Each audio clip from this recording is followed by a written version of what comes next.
Bien-aimés dans le Seigneur, chers téléspectateurs, chers internautes, recevez là où vous êtes nos salutations les meilleures dans le nom précieux et glorieux de notre Seigneur et Sauveur Jésus-Christ. Nous sommes autour de la parole de Dieu et aujourd'hui nous parlerons de ce que Dieu est capable de faire. Et donc le thème c'est « Ne rabaisse pas Dieu ». Ne rabaisse pas Dieu. Ne rabaisse pas Dieu. Nous partons du constat du fait que, du constat que beaucoup de personnes ont tendance à minimiser ce que Dieu est capable de faire. Dieu, rien n'est impossible à Dieu. Dieu est absolument capable de tout faire. Mais quelquefois, par notre attitude, par notre manière d'être, nous montrons que notre Dieu est impuissant, notre Dieu est incapable, notre Dieu ne peut pas faire telle chose, notre Dieu n'a pas le regard tourné vers nous, il ne nous est pas favorable. Nous avons l'impression que Dieu est très loin de nous, etc. Mais aujourd'hui, par cette parole, je crois de tout mon cœur que notre manière de voir Dieu va certainement changer parce qu'en réalité, nous servons un Dieu redoutable, un Dieu tout-puissant. Alors dans les Écritures, dans Actes des Apôtres, chapitre 17, nous lirons à partir du verset 22 jusqu'au verset 27. La Bible déclare: Paul, debout au milieu de l'aréopage, dit « Athéniens, je vous trouve à tout point de vue extrêmement religieux. En effet, en parcourant votre ville et en examinant les objets de votre culte, j'ai même découvert un autel avec cette inscription « à un Dieu inconnu ». Celui que vous révérez sans le connaître, c'est celui que je vous annonce. Le Dieu qui a fait le monde et tout ce qui s'y trouve est le Seigneur du ciel et de la terre. Et il n'habite pas dans des temples faits par la main de l'homme. Il n'est pas servi par des mains humaines, comme s'il avait besoin de quoi que ce soit. Lui qui donne à tous la vie, le souffle et toutes choses. Verset 26. Il a fait en sorte que tous les peuples, issus d'un seul homme, habitent sur toute la surface de la terre, et il a déterminé la durée des temps et les limites de leur lieu d'habitation. Il a voulu, enfin verset 27, qu'il cherche le Seigneur et qu'il s'efforce de le trouver en tâtonnant, bien qu'il ne soit pas loin de chacun de nous. Bien qu'il ne soit pas loin de chacun de nous. Prions le Seigneur. Père, bénis ta parole. Bénis ta parole. Que ta parole bénisse ton peuple au nom tout-puissant de Jésus-Christ de Nazareth. Bien-aimé dans le Seigneur, l'apôtre Paul, le missionnaire de Dieu, l'apôtre de Jésus-Christ, par révélation reçue, va se retrouver donc en train de servir le Seigneur au milieu des païens. Et ce jour-là, lors de ses voyages missionnaires, il va se retrouver dans cette ville d'Athènes où il va faire un constat. Le constat de l'apôtre Paul est que les Athéniens ont dû ériger plusieurs dieux, des statues. Ils ont dû ériger plusieurs statues en l'honneur des différents dieux qu'ils connaissaient. Vous savez qu'il y a beaucoup de dieux entre-temps célébrés, même jusqu'aujourd'hui, célébrés dans ces contrées-là. Lorsqu'on parle du dieu Zeus, le Dionysos, Aphrodite, tout ça c'était des déesses et des dieux qui étaient vénérés du côté de la Grèce antique. Et l'apôtre Paul arrive là et il constate que dans la ville, les gens ont érigé des statues de part et d'autre. Et dans cet environnement, cet endroit, cette place publique qu'on appelle aréopage, l'apôtre Paul viendra donc exposer son constat. Le constat qui a attiré son attention est qu'il y a eu même une statue qui a été érigée et dédiée à un Dieu inconnu. Donc cette statue n'avait pas de nom.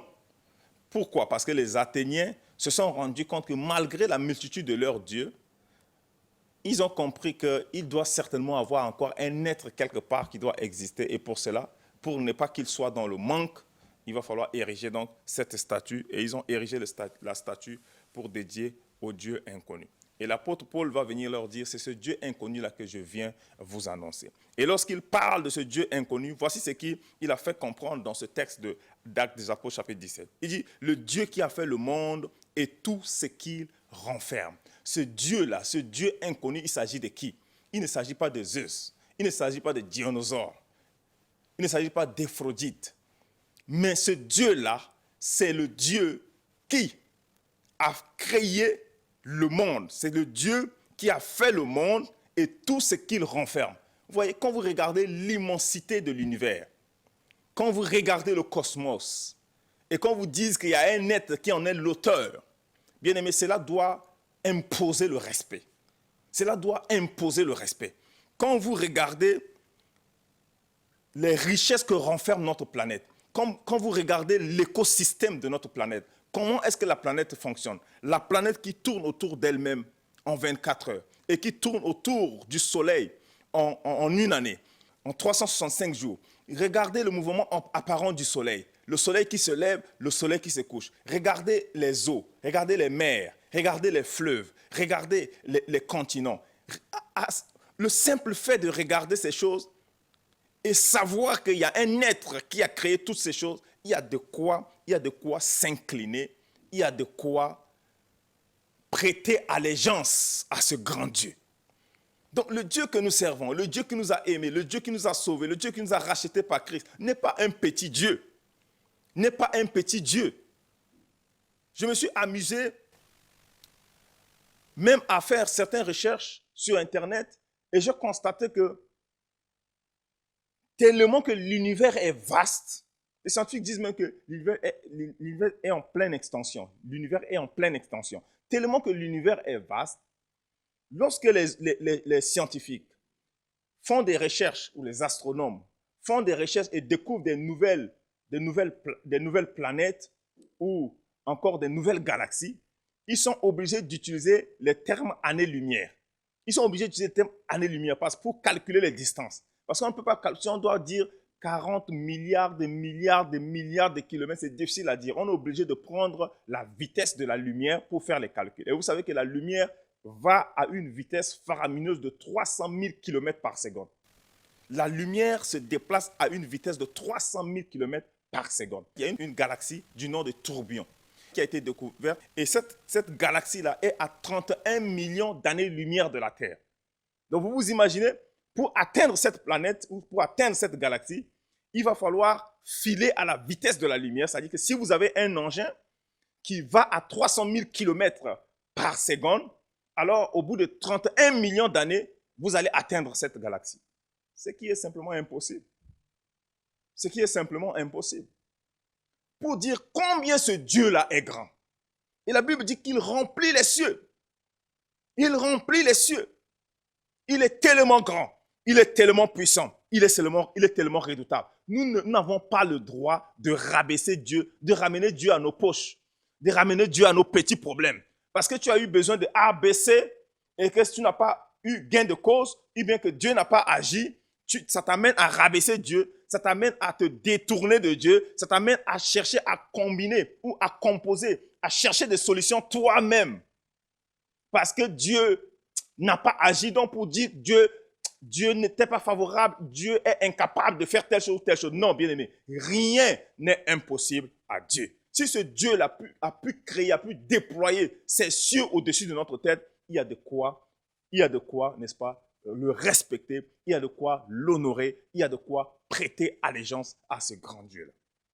Vous savez, bien aimé dans le Seigneur, Jésus-Christ lui-même, lorsqu'il était sur la terre et qu'il est ressuscité d'entre les morts, la Bible dit que le même soir où il est ressuscité, quand Marie voulait le toucher, il a dit « Non, femme, ne me touche pas, parce que je ne suis pas encore monté au ciel. » Et il est monté au ciel parce qu'il devait faire l'expiation des péchés de l'humanité. Dans le véritable sanctuaire, dans le véritable tabernacle qui n'a pas été fait de main d'homme et qui est là-haut dans les cieux. Le même soir, Jésus arrive dans le tabernacle, dans les cieux, il fait l'expiation du peuple et le même soir, il apparaît aux disciples qui étaient sur le chemin d'Emmaüs. Comment est-ce possible? Nous avons des descriptions dans la Bible que le trône de Dieu est à l'extrémité du septentrion. La Bible dit que le trône de Dieu est à l'extrémité du septentrion. Et j'ai parlé des années-lumière pour atteindre, par exemple, cette galaxie qu'on appelle Tourbillon. Comment Jésus peut aller au ciel? En quelques minutes, c'est une affaire de minutes, il se déplace, il disparaît ici, poum, il est au ciel, il fait l'expiation, poum, il est sur le chemin d'Emmaüs avec les disciples, il est avec les disciples et après il disparaît, poum, il est à Jérusalem en train de rencontrer les disciples, il disparaît, il réapparaît, il disparaît, il réapparaît. Regardez la grandeur, la puissance, la capacité. C'est un Dieu illimité. Notre Dieu est illimité. Rien ne lui est impossible, bien-aimé. C'est pour cela que nous n'avons pas le droit de le rabaisser à nos problèmes, de ramener Dieu à notre poche. Ne rabaisse pas Dieu. Même si les choses ne marchent pas dans ta vie, ne le rabaisse pas. Honore-le, reconnais sa grandeur, reconnais sa capacité. Cela fera la différence entre ta vie et la vie des autres qui ne le reconnaissent pas. Bien-aimés dans le Seigneur, si nous ne comprenons pas ces choses, ce sera difficile pour nous d'avancer. Il est le Seigneur du ciel et de la terre. L'autosuffisance de Dieu. Il n'est pas servi par des mains d'hommes, comme s'il avait besoin de quoi que ce soit. Il n'est pas servi par des mains d'hommes. Dieu est autonome. Dieu s'autosuffit. N'est-ce pas, quand on parle de Dieu, on dit que c'est la cause incausée. Dieu n'a pas été créé. Dieu existe par lui-même. Il existe par lui-même. Il est le commencement, il est la fin. Alpha, oméga. Il est le premier, il est le dernier. En lui, il n'y a pas d'ombre de variation. Il ne change pas. Il est le même hier, aujourd'hui et éternellement. S'il a fait du bien aux hommes hier, il le fera encore aujourd'hui. Et il le fera demain certainement. Parce qu'en lui, il n'y a point d'ombre de variation. Bien-aimés dans le Seigneur, nous servons un grand Dieu. J'ai pris ce texte-là pour nous interpeller à regarder la grandeur de Dieu. Regardez même l'homme que Dieu a créé, que vous êtes. Regardez comment nous sommes intelligents. Regardez comment nous sommes réfléchis. Regardez même le corps humain, le métabolisme du corps humain. Comment le corps humain fonctionne. Il faut que plusieurs choses fonctionnent, soient en symbiose pour que nous soyons debout et que nous soyons capables de parler, nous soyons capables d'agir. Le cœur doit pomper le sang. Le cerveau doit fonctionner. Le pancréas doit fonctionner. Le foie doit fonctionner. Les poumons doivent fonctionner. Nos intestins, le tube digestif doit fonctionner. Il y a plusieurs choses en l'homme qui doivent fonctionner simultanément pour que l'homme soit en vie. Et c'est l'œuvre de qui? C'est l'œuvre justement de ce grand Dieu créateur, ce grand Dieu qui a tout fait pour sa gloire. Bien-aimés dans le Seigneur, ne rabaissons pas Dieu. Ne rabaissons pas Dieu. Il est absolument capable de tout faire. Rien ne lui est impossible. Retenez ceci, rien n'est impossible à Dieu. Quelle que soit la situation que vous traversez, Dieu est capable à regarder ce qu'il a fait, à regarder ce qu'il a créé, à regarder sa toute puissance. La Bible dit même à cause de sa grandeur, même ses ennemis le flattent. Il n'y a pas d'adversité devant le Seigneur. Il peut absolument tout faire. Il peut changer le mal en bien. Il peut ressusciter ce qui est mort en vous. Même après 4 jours, Lazare décomposé, Jésus dit, reviens à la vie. Lazare sort de ta tombe. Et la Bible dit, Lazare est sorti vivant après avoir fait 4 jours dans le séjour de mort. Bien-aimé, rien n'est absolument impossible à notre Dieu. Ne rabaissons pas Dieu à nos petits problèmes. Ne rabaissons pas Dieu parce que nous manquons de A, B, C. Dieu est absolument capable de tout. Il est capable de renverser la vapeur en un clin d'œil. Il peut tout changer dans votre vie. Demeurez bénis et à très bientôt pour un prochain numéro. Portez-vous bien. Shalom.